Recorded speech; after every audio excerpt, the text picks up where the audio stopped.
Séminaire, il s'agit cette fois-ci de parlementaires, des pouvoirs publics, mais aussi des acteurs de la société civile qui étaient en classe pour une session d'apprentissage autour de la gestion du pétrole et du gaz au Sénégal. L'initiative va permettre aux concernés de pouvoir s'informer davantage sur l'exploitation des réserves découvertes au large des côtes sénégalaises récemment. Compte rendu de l'atelier, il est signé Maïmouna Ndiaye.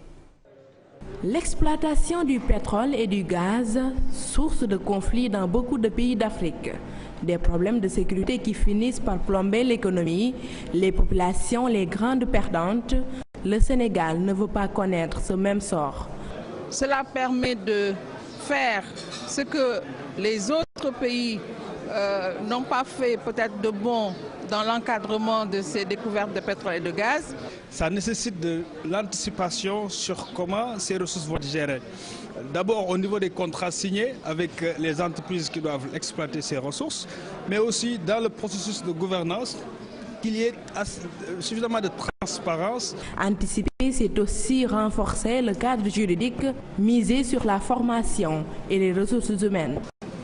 Il faut avoir un code pétrolier, un code minier attractif pour les investisseurs, mais aussi qui protège les intérêts nationaux. Avoir aussi de bons contrats, mais aussi à avoir quelque chose qui est très important, c'est les ressources humaines. Une gouvernance transparente, une gestion équitable, les défis à relever. Mais lorsque vous avez un pays où la question est discutée, les gens sont au courant de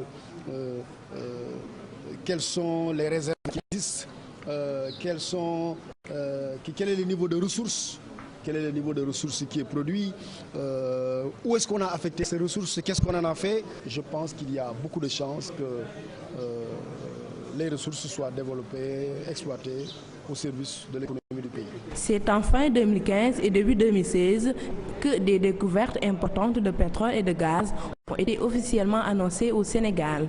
Des réserves estimées à 450 milliards de mètres cubes. La société civile dit suivre de près les procédures pour l'exploitation.